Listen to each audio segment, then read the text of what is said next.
Hello and welcome to another episode of AI Ranch, where we look how AI is affecting people and businesses around the world. And today with me is Anna Andersone, who is the really special person here in Baltics because she is right now leading really influential NGOs that are affecting lots of people and especially young women, right in the Riga TechGirls, StartSchool, which is the new tech entrepreneur development program that is inspired and actually very connected to what they do in Silicon Valley. And not only that, but also she has quite long experience with different companies, founding different companies, starting from graphic design studios front. It was one of the first website builder tools, if I understand correctly, like Squarespace, but way before that. And then Be With, which was is a customized clothing company, and Hungry Lab and others. So really welcome you here, and I'm really happy about this talk. So thank you. Very happy to be here. So can you share listeners a little bit of your journey? So how did you end up in the different co-founding positions, businesses, and at the end influencing lots of young people and being this thought leader? So when I was growing up, when I was a teenager, my father was an entrepreneur. So he had his own company. And actually, that was my first office job, that I would go to his office and I was inputting data. So after school, in the evenings, I would be actually alone in the office, just inputting a lot of data. So I was like, Assistant. Like an assistant. And I learned that what I liked about it is that he was creating his own team, his own space, and the people he was working with. So I felt like I want to create my own companies later as well. But I was studying at Stockholm School of Economics in Riga. And at that time, I didn't have a clear idea of what kind of company I would like to build. And so at that time, some of my course mates thought that I was creative. And they recommended me actually for a job in advertising. So my first experience was marketing, advertising, brand strategies. I was working at Andersone Riga, and I worked there for more than 5 years. So again, a lot of this communication experience.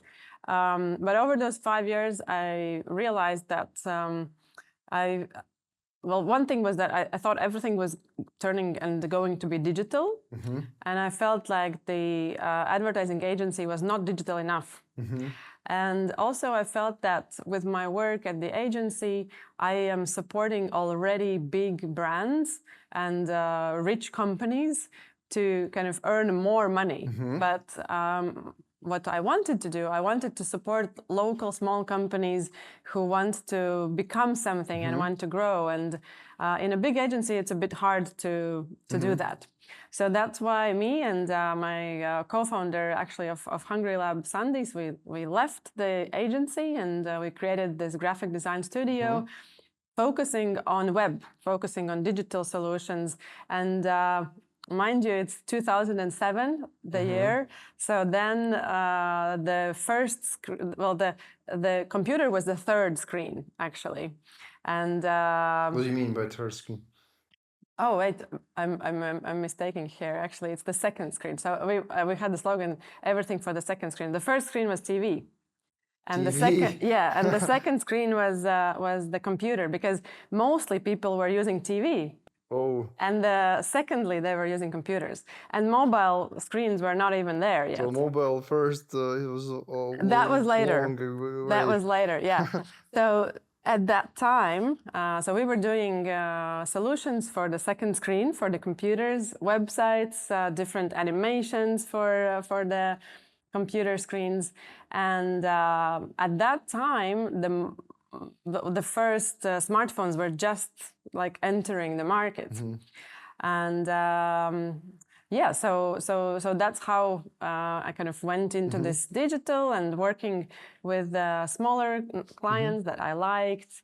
And at that time, we also created our first startup, which was actually not Front, but Berta. Okay. Yeah, so Berta.me, still operating. It was a small web engine that we created for our friends, for them to be able to build their own websites. Okay. And first, we were creating it just as a solution for our friends to support them. It was free, available online, to be downloaded. It was a bit complicated because you had to download it, you had to create your website, then you had to put it on a server. It's like WordPress or Drupal. Yeah, something like that. At that time, there was WordPress and Drupal, and then there was Berta. At some point, a bit later, we realized that our free web engine, Berta, is being downloaded in Netherlands, in Spain. So a lot of people are finding it and downloading it. And we thought, maybe we can make money out of this. So we created a additional service that we can host the websites. And for a small fee, it would be a bit easier to create them and host them. And we realized that it's a really cool thing. Like you've created something that is making you money while you sleep. Yeah, it's very awesome. Better than doing service work for companies, right? Exactly. So that's when we got infected by this idea that we want to create a real startup. And our thing was that, so we created Berta. We didn't know we were creating a startup. Then we learned about the startups, that you can actually attract funding, and then you can make products that are globally successful. And that was 2011, 2012. But we thought, okay, Berta is in a very competitive market. There is WordPress, there is Drupal. But at that time, there were already projections that the mobile screen will actually be first, yes. And that all websites will need to be mobile friendly. But at that time, no websites were mobile friendly at all. So we decided we're going to create the first responsive web design tool. This means that the website that is created with our tool, it adapts to the screen automatically. You don't need to make different designs for each screen. Exactly. And so we actually succeeded in that. We attracted funding, we created the first responsive web design tool, and we were the first to launch.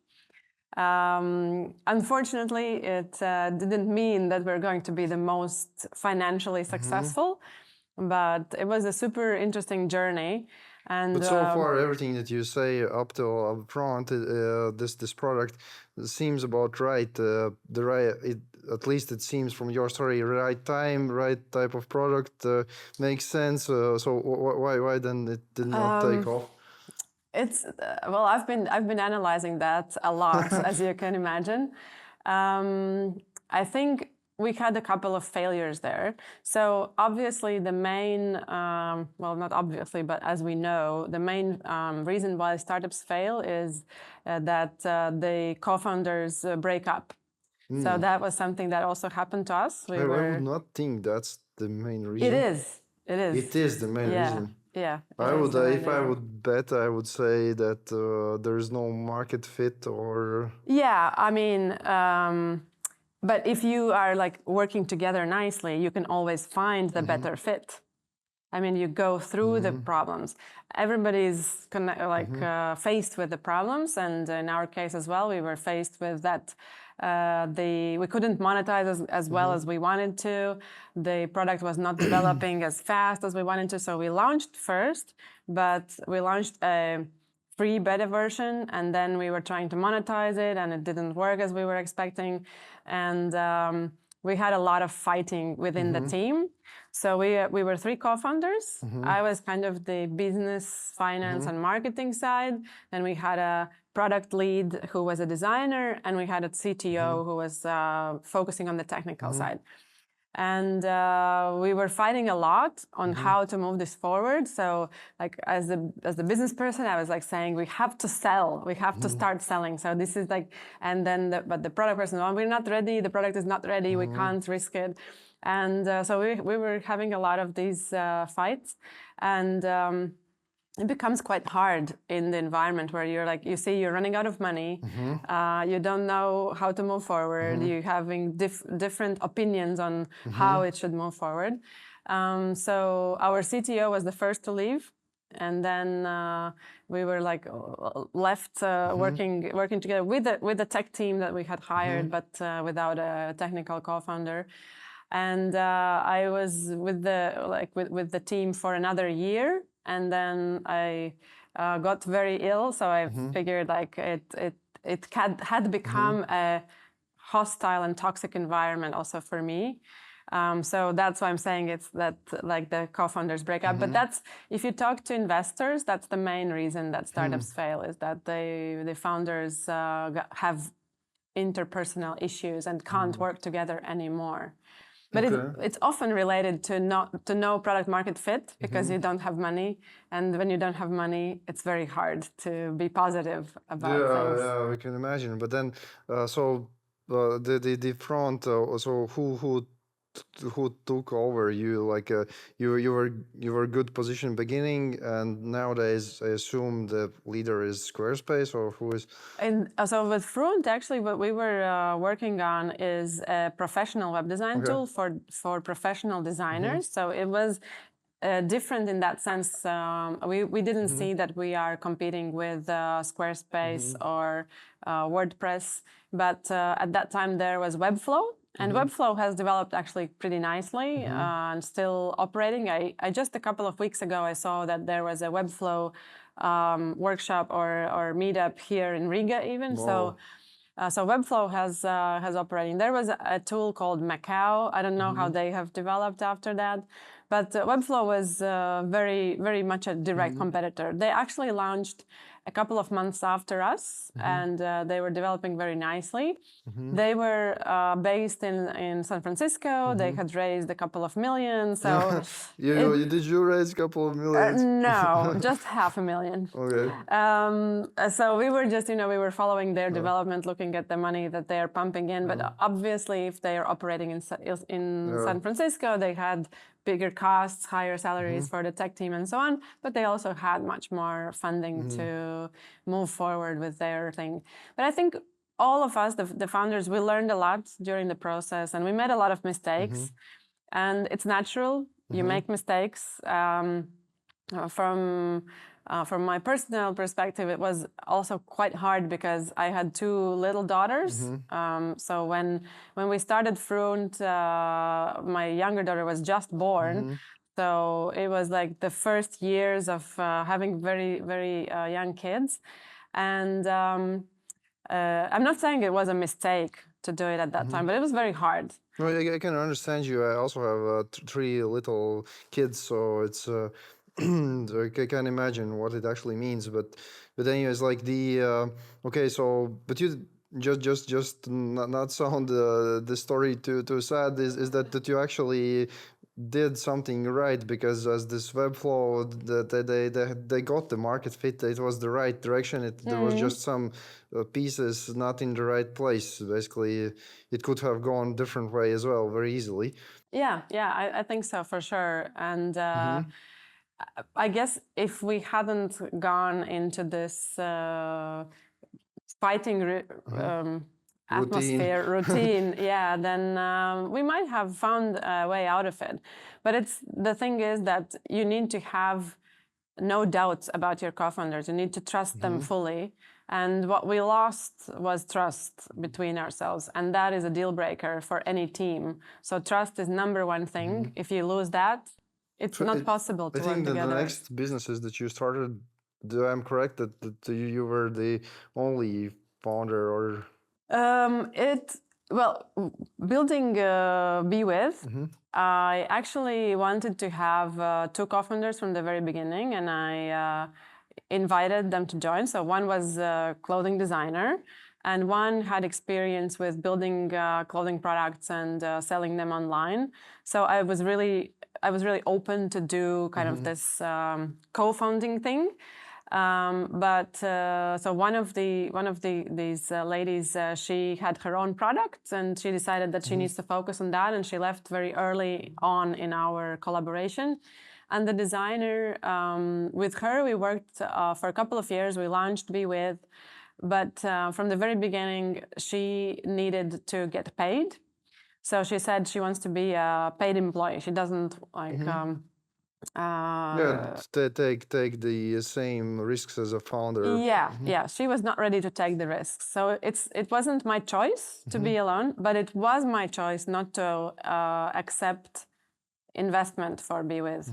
So I had kind of this burnt feeling about having investment. That's interesting. Because now we will get to that, but now you're back to that place because you're now running a education program which is very tied with investors, right? Yes. It's not really about the investors as such, but I realized that at front, my biggest pain was that I felt very responsible. We had raised the investment and we're not delivering. And that was very, very hard for me. So emotionally, it was really draining out my energy. I was like, I was feeling very bad, and I think that's one of the reasons that I got really ill, was that I was feeling so bad and so responsible. Did the investors made you feel that? No, or? it was not their fault at all. It was my fault. I was feeling that on my own. They were super great investors. We had 3 main investors. One company was from Finland. In venture, they are very good investors. Like, we had very good relationship. They were very supportive. We had Imprimatur Capital from Riga. And we had one angel investor. And the investors, they were really nice with us. They actually were trying to help us kind of carry through these fights that we were having. They were like mediators joining sometimes our board meetings. Yeah, they were really. And they said that they actually have to do this quite often with teams. So that's why I'm saying that's interesting. So it means that like, it's from the face value, it seems that it might even be better to just run companies solo, entrepreneurship. No, but that's not the case as well. I would say that at Be With, when I was doing it together with the designer Monta, it was really important that she was there. Even if we were not co-founders, she was there. And when I was feeling like, oh, this is too hard, it's taking too long, I've invested so much and this is not happening. And then she came, but wait, really, you've invested so much, you can't stop now. Like, we have done so much. You have to, you know. In value, right?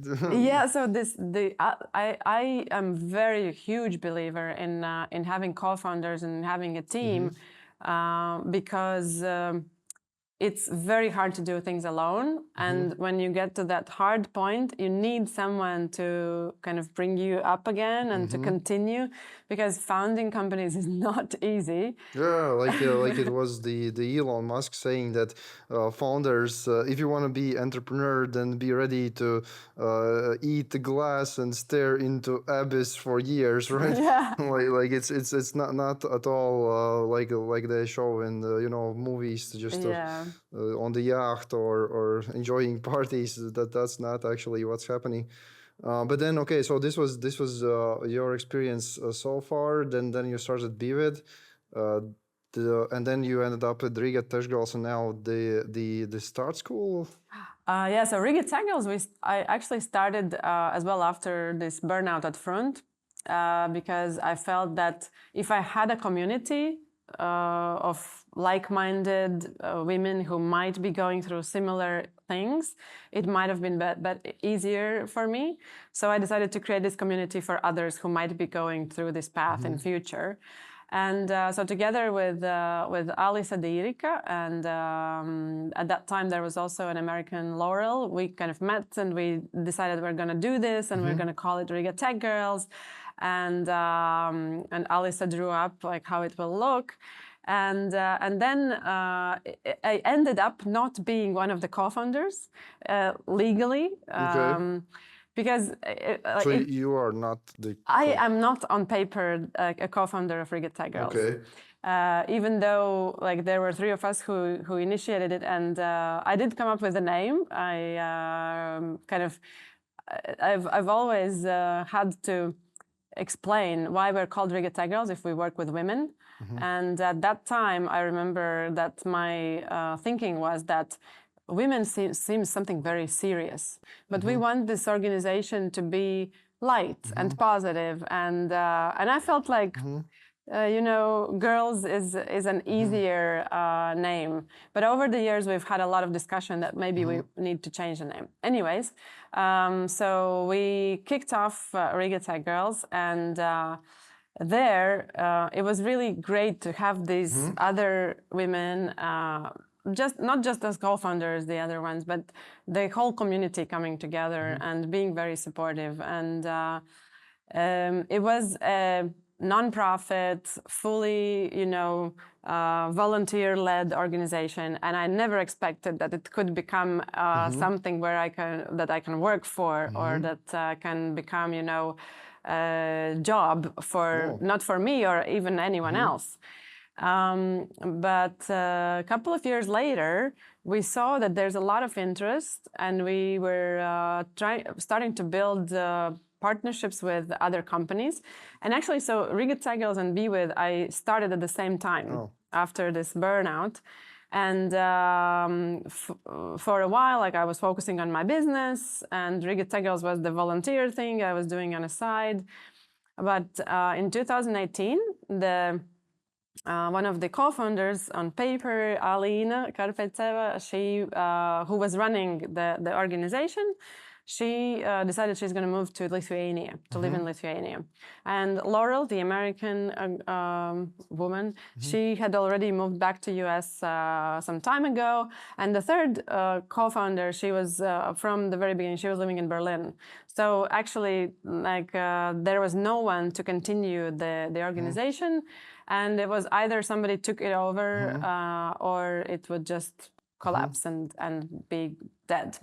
So I said, okay, I have my company. I'm working on it, but I feel like I could devote maybe half of my time to developing Riga TechGirls, because I see there's these partnership opportunities. I see there is something that can be built around it. And so I said, I'll take it over. I'm gonna lead it. And once I started, and until that, everyone who was working on Riga TechGirls was working on their free time, so in the evenings or weekends or stuff like that. And I was the first one to come in and work actually in the daytime. So I could go to companies and talk to them and sign these partnership agreements. And that's when things started, really growing. And we got the first deals where we could actually, have some budget to do bigger programs, and that's how it all started to grow. And in 2020, when COVID hit, we got our first big funding from Google.org.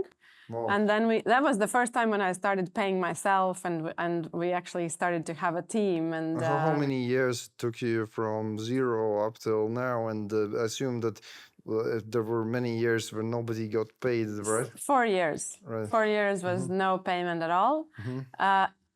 I believe we could have done it much sooner, but it was not our plan or strategy. We never planned it to become, something huge. We were just, creating a community for women and girls to learn from each other and support each other.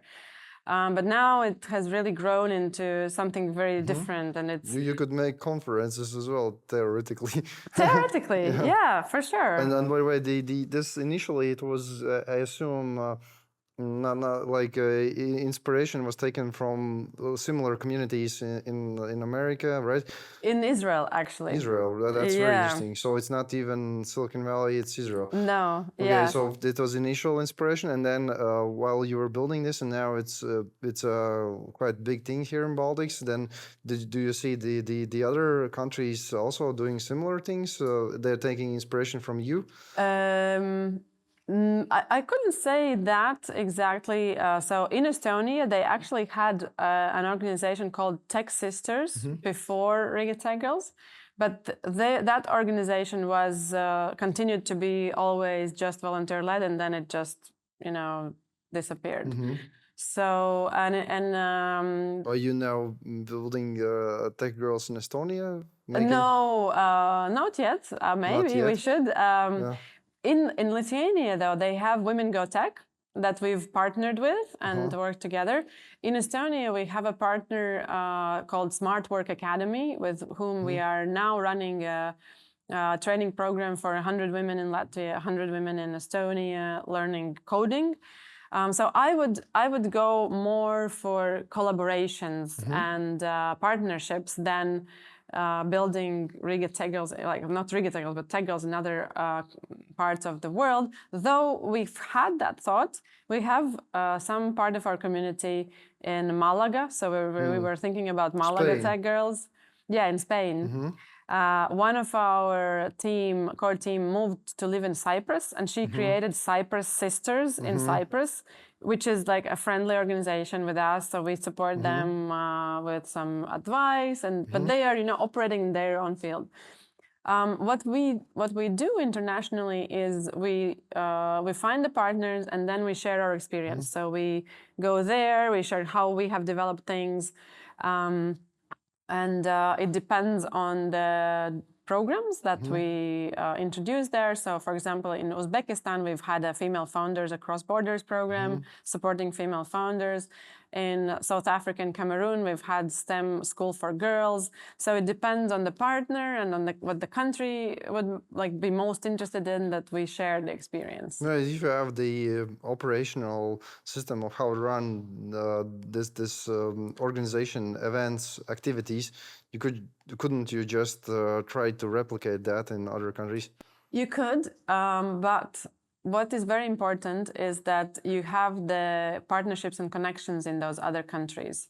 So I've had some friends from other countries ask me, so how did you build this? How did you start this? Can we do something like that? And I'm saying, first of all, you need good partners. So either you create a small or already community of people who are ready to volunteer their time.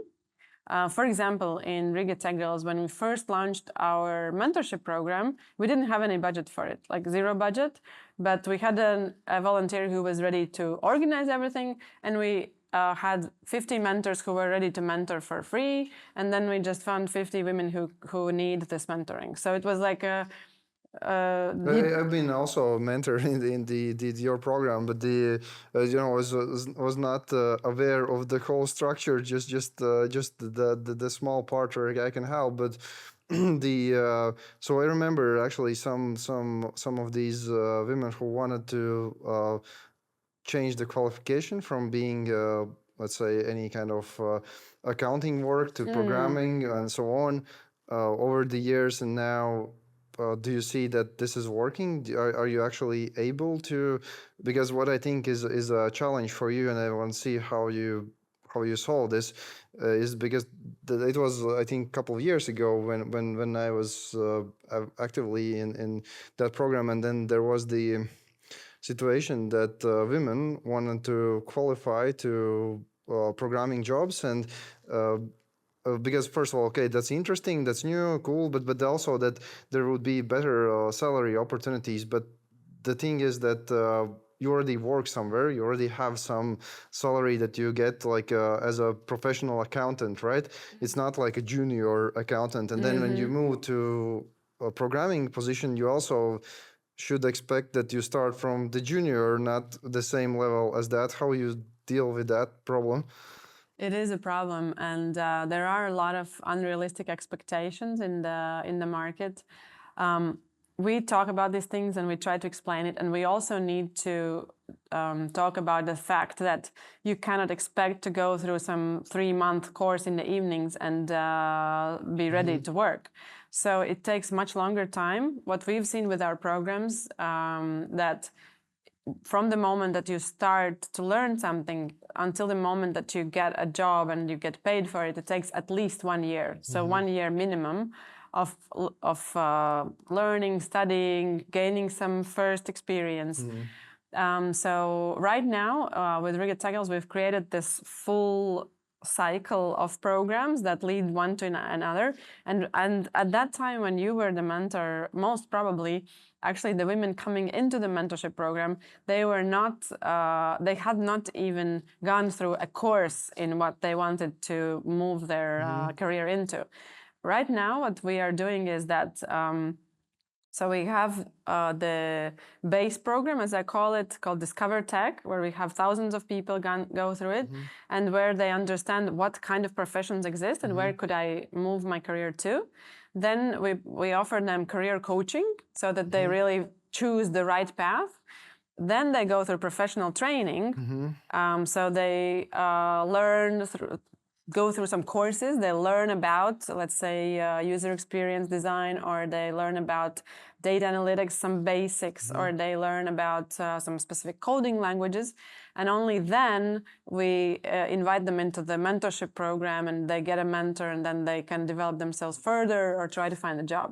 So it's a much more complicated journey, but they have to be ready to get junior salary in the beginning. Yeah, that's something that I think is important for people to understand, and that's why the name Riga TechGirls, it's kind of pointing towards the optimal solution where you start from the young age and then go to the direction, rather than trying to jump in the train later, because it's possible, but it's harder.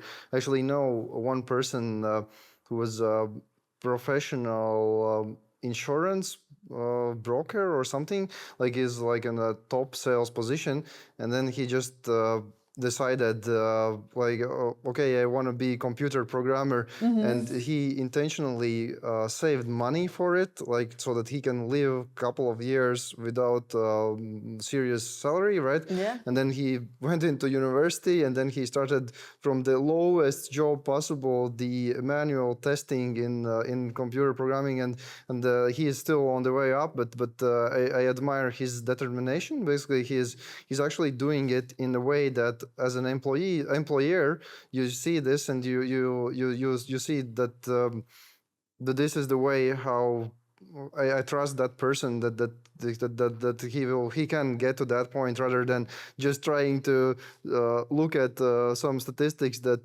professional programmer earns that much, give me that money. That's something that people should be aware of, I think, right? Absolutely.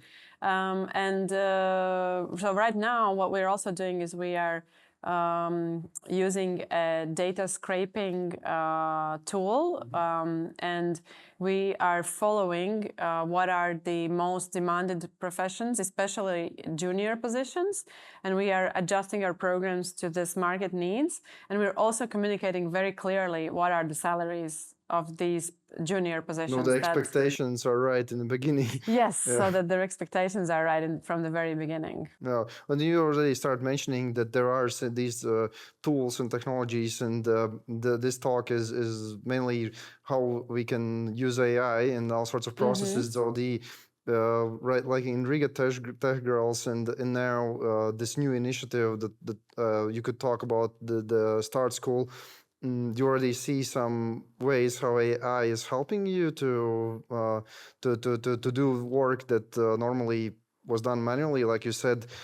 Scraping, it means, for those who don't understand it, there is some kind of computer program who collects data automatically and tries to see what professions are in demand, right? What kind of tools you're already using, technologies, methods? So in my daily job, I use a lot of text generative tools. So I, whenever I need to write maybe a kind of more serious email that I need to put things together, or a newsletter or a press release, I start the draft with generating it. I just write a nice prompt. I have already ready parts for like what is Riga TechGirls. I write what are the main focuses that I want to do, and so I use this Gen AI tools for that. Also for visuals, for the presentations, for example, for StartSchool, our brand was created by Macan Riga agency. But they created for us a style of visuals for our communication, and they wrote what we should input in the prompt to get those. Macan agency, the design agency, design prompt for you. Exactly. So we need the professionals to come up with the kind of with the direction, and then what is amazing for, especially for an NGO like ours. So we need to save money on every step. So not needing to hire a designer to create our visuals is a very, very good solution for us.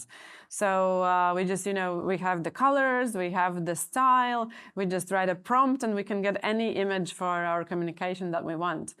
And for the reels, of course, we use the caption AI for creating attractive presentations. I just use, Midjourney and similar tools. I will not be able to name them all, but I've used that. Oh, actually, there was one nice tool that I used, two parts of AI. So last year we had to say goodbye to some of our teammates, and so I created for them like a poster where they would be like one of the quite popular heroes. The image, let's say of Wonder Woman with the face of our colleague. Yeah. And then a poem that was written by ChatGPT, but in the poem I prompted all the good things about that person that I liked about them. So the poem was really about that person. So kind of for all these small things that I probably wouldn't have time to sit down and write poems about my colleagues, but I can use the AI to support me with that, and I thought they were really nice, actually. Okay. Yeah, so there is like I think it's like a balance between using these generative AI tools and being and the content being personal enough, right? Like it's kind of easy to make it not personal at all, but seem to be personal. Yeah. Like it's I think just recently there were in the news that in America they have this election year, and then there were some smart agencies trying to do the personalized notes and robocalls to people in the voice of political candidates. And you can generate that on scale, right? And it's not actually personal, but it might have that effect. And what you mentioned about the email writing, I have also a good example just from last night. So last night I had the situation that hopefully by the time this video comes out, that scientific publication will be published. But there is one paper where I was trying to publish, and they send me back this paper 5 times and tell me declaration statement not in the right place and some things that are really annoying. And then I was submitting again and just writing email really angry tone. I realized that I put 4 points that are really angry, like saying like I do this 4 times, you don't describe how to do this right, and so on. And then if I do before sending it, I realized, okay, I will just copy all of this email, put it in the ChatGPT and ask a prompt, rewrite this email in a polite manner, and then you can send it. Because normally I would not be able to write it in polite manner because I was really angry.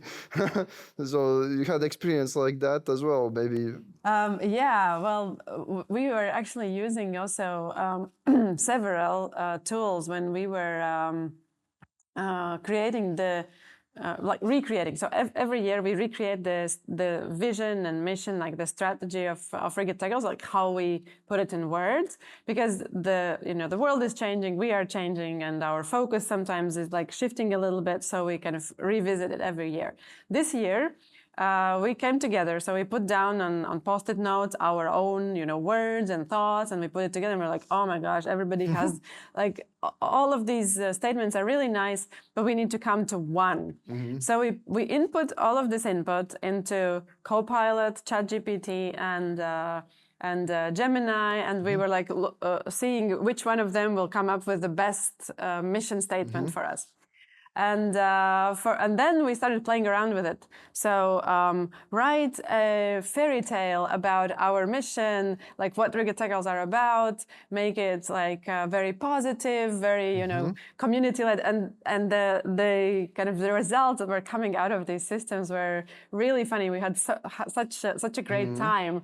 So yeah, you can always kind of. That's not a bad example. The case when you have discussions where many inputs come in, right, and then you need to summarize them. That's and then if you yourself contributed the inputs you have in your mind, one way of thinking at it, and if you are asked to summarize it, you will summarize in your own way. But then if you ask to summarize the language model, it might be a little bit more impartial. So it's not a bad. It's more objective from that sense. Not a bad way using it. And then moving forward to this start school, and I assume that lots of processes and lots of products that these young entrepreneurs will do will be related to the AI and like, first of all, explain a little bit more what it is and why should anyone consider joining there. So StartSchool is a new type of program. So it's a 12-month full-time study program. We call it study program. Actually, I would say that it's more experience gaining program, and in the process you study, you learn. So it consists of two parts. One part is technical education, and this technical education comes from Silicon Valley-based program called Quasar. But the roots of the whole approach and this platform come from School 42. It's one of the very popular programs in the world that was started in France back in 2013. And so out of this School 42, there have couple of programs developed, and one of those is the Silicon Valley-based one that we are introducing here in Latvia. So we're taking the program that they have created, which is a full-stack developer curriculum. So the people who will join our program, they will be learning full-stack development. Actual computer programming. Yes. And they will be doing that not by hearing someone teach them about it, but they will be working on projects. So they will be gaining actual real-life hands-on experience from day one. Do they choose the projects? No, they are given projects in this part. So for the first 6 months... Are they toy projects? Sorry? Are they toy projects or They real? are study projects. So it's not like your partner companies come and give not projects? Yet, not at this stage, yeah. At this stage, we're taking a ready program because we just want to kick off and launch as soon as possible. In future, we are thinking about our partners coming in. And actually, in the second part of the program, we might have companies come in with a challenge. And they might give the students a challenge to solve. That's how it works in Silicon Valley. So, for example, Tesla comes in and says, we have this challenge. Whoever manages to solve it in 3 days, you're hired. It's a legend that we've heard that happens there. So it might also happen here that our partners come in with a project, and whoever of the students is good at solving it, they might be hired as well. But yeah, so the tech part is one.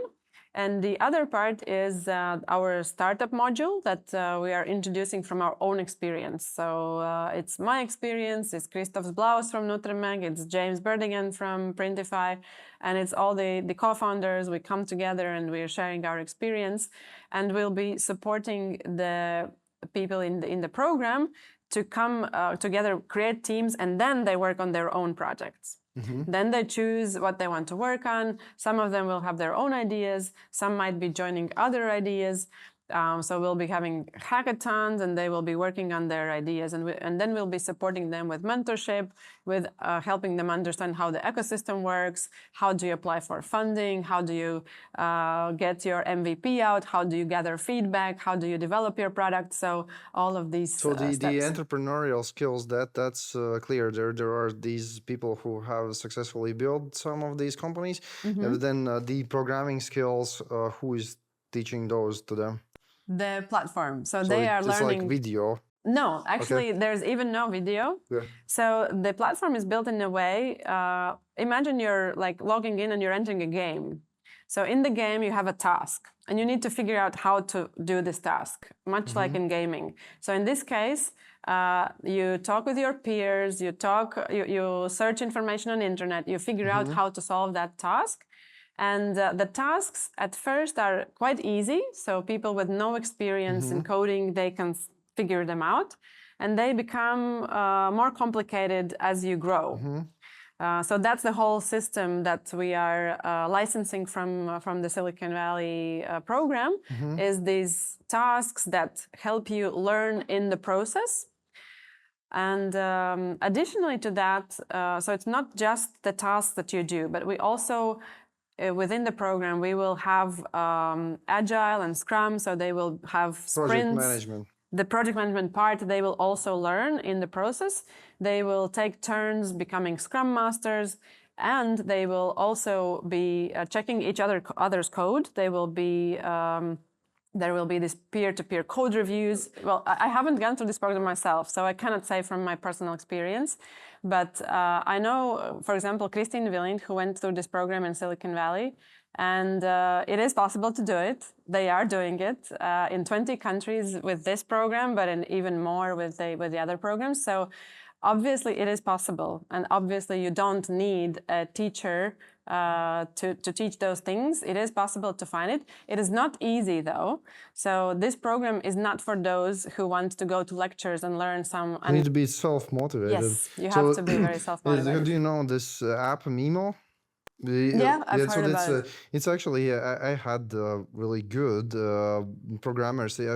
She's one girl, really super programmer. She's actually also data scientist, masters in my team. So she started programming, as she told me, with Mimo. So it's kind of like a game app where you actually type code and it guides you step by step to learn how to do Python programming and other programming.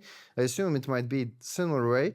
And it seems really interesting that because, so this kind of direction, it kind of points also to what's possible with AI. Basically, you could automate learning process. You could automate, you don't need physical, you don't need educator person. It's possible to do with these systems. Yeah. Do you see it forward also that in next step, you could automate also this process where you don't need any more these entrepreneurial advisors? Yeah, very possible. I think in future, what AI will be offering us is like really that we can use the AI agents and these AI assistants as our mentors. I've even heard that they could be psychotherapists. Sure. Like, so this is in development. Obviously, they can also be entrepreneurial. They can share the entrepreneurial experience, and they can be these guides for those who want to build their own companies. Technically, if you would write a biography of yourself, if you would allow these AI language model systems, RAG systems, use all of your diaries or something like that, it could give a similar level, quality level consultations like yourself. Actually, yeah, it's true. So Absolutely. and I think lots of people don't really realize this moment that something like that is possible. Often they just try the free ChatGPT version, even don't pay the little bit money to test it out properly, and then think that that's it. But it's much more, right? Yeah, exactly. It is. And how do you deal in your course in this program regarding the other side of the coin? So what I mean by that is that my developers, lots of them, we have licenses for GitHub Copilot. Basically, we have licenses for all sorts of AI tools to boost the productivity of developers. And we actually had a case where one developer was not achieving the best results, primarily because the developer, when he started to learn programming, was using GitHub Copilot. And he was producing lots of code very quickly without any understanding. And then when we work with professional programming together, the other one looks like, who is writing this? This is crazy what you're doing there, like copying the same thing 10 times in strange ways. And so how you will deal with that? Because these people will use this. They will kind of game the system if they want. They could do this, and how you will counter that? Yeah, so what you are bringing up is a very important point, and actually proves one of the concepts of the Quasar platform. So what the Quasar creators are saying is that until you learn how to write the code on your own, you should not use the AI to do that for you. Only after that, when you know how the code should look, when you know how it should be, then you can use the AI to make it faster. But for the learning process, you shouldn't do that. So that's their kind of approach. And in the platform, they have tools in place that will be looking for hints of what we call cheating. Yeah, so copy pasting stuff from ChatGPT or Copilot, and this is not allowed. So there are also punishments for cheating of this type, and the system itself will. So when you write the code within the system and you submit your work, first the platform itself will go through the code and see if it works. Then it will be given to, if it's all good, it will be given to peer-to-peer code review.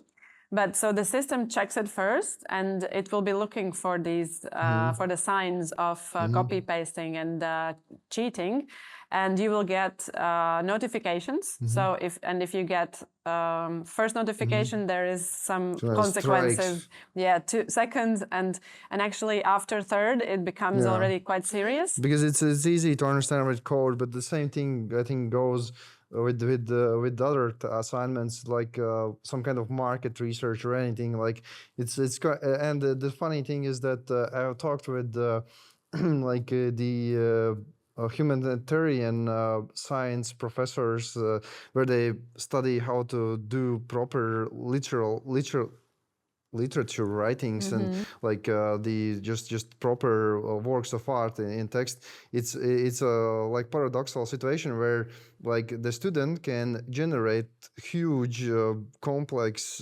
story in, let's say, 30 minutes, like with 50 pages, and then professor needs to spend 4 hours to understand that this is generated and something that is in the beginning repeats in the end, and then you see that there's no linkage between it. So and like if you know how to use these tools properly, you can do exactly the same thing with the market research, with anything like that. So how you will account for that? So at StartSchool and also in the Quasar platform, it's not about getting grades or being, evaluated by someone. It is about really learning. So for the students themselves, I mean, if you need to do market research and understand if your product will be demanded, it's more important to really understand the market than to fill something. So that is kind of my approach to this, that it's kind of for their own benefit. For their own good. Otherwise, they're like shooting themselves in the foot. Basically, like it's the whole point for them not to just show results. Exactly. Just show the grade. So yeah, that's something to keep in mind for those who want to do this program. And we like in university, what we do, we have this kind of same issues, but still. You will have certificate. There is the degree, right? There is something that says that you finished this, and students are not always the most self-motivated people, and they at some point, even if they do themselves work, they will check it with AI. So at the end, what we do is first of all, we do the like literal presentations where we can ask questions on spot, and then you can easily see that the person don't understand what he's talking about. That's one option. Another option is we do old-fashioned paper exams because what is my take on this is that and as I've told it's before, that AI is like a multiplier of abilities, of skills, of force. So it means that if your abilities are at level 1 or at worst level 0, right, then it's nothing to multiply. But you must have this base. Otherwise, like same example with the programming that. And what I had experience with some developers, right? Yeah, exactly. And for example, also I was at one point using ChatGPT to prepare for an interview, and I needed some data about Latvia and about Europe, and I just asked it, the questions, and it makes mistakes. Like I can only use it if I know the right answer myself already, and I can use it to help me put that answer But in some words. there are ways. So this is kind of one common mistake that people are thinking, that you can use ChatGPT as an oracle or a replacement to Google, which is totally not the case at all. But if you use it correctly, you could achieve what you say. It just depends on how you use it. It's true. Just today, I saw that it was in Gemini that you can ask it to double check the facts, and it would kind of mark which parts of the text are supported by reliable sources on the internet. So, but for that interview, it was just like funny. So what I was doing was I was just asking these questions, and I was checking how well it answered the questions and whether that fits to what I would be answering. And then it said that one of the questions was, how much could AI impact the economy of Latvia? And it said that or the job market in Latvia, and it said that introduction of AI and the technological development could impact millions of jobs in Latvia. and I was like, you have to know that it was, I think it mentioned 3 million or something, and I was like, you have to know that Latvia isn't even 3 million population. So if you don't have that knowledge, you are misled. It's just a good example of many of those, that if you don't feed the right way the context, it will produce like that. But again, it's just a matter of knowing how to use these tools, and you can game them. But otherwise, anyways, as you said, it's for their own benefit, and it's kind of just a good way to be aware of that's possible, but that's not always what you want to do. It's like the same old example that, like you want to teach second grader the arithmetics, you don't give calculator to because like literally I had the experience that one of friends' family had like girl going to some second grade or something, and always very good grades in mathematics, and then at the end of the year exam, and it's 2, and it's very bad grade, and then the parents discovered that she was always using calculator. So, and even though it's possible, it's not something we should always use. It's a very good example, actually, mathematics. So to learn more complicated mathematics, you have to know the calculus by heart. And this is what we are taught, in early childhood. So 2 times 2 is 4, 7 times 8 is 56. You need to know that by heart, like really, really quickly. If you don't have that, later problems that you need to solve are very hard to solve. So if you use the calculator from the very beginning, you don't know the calculus by heart, it is very hard later on. And it's very similar with programming. So if you use this in the beginning, you don't understand the real concept, you can't do it on your own. Later, more complicated problems you just can't solve. Yeah, you're at the same level of the base level of the market with what's possible to do. And nobody, like, why should I pay you if I can pay anyone else who is at the same level? Exactly. So, yeah, but it was, I think, really informative and interesting talk, especially your experience so far. And I believe you will have more experiences interesting in the future. And yeah, so where can listeners find you, and how can people, young entrepreneurs, apply to this program? So startschool.org is our website.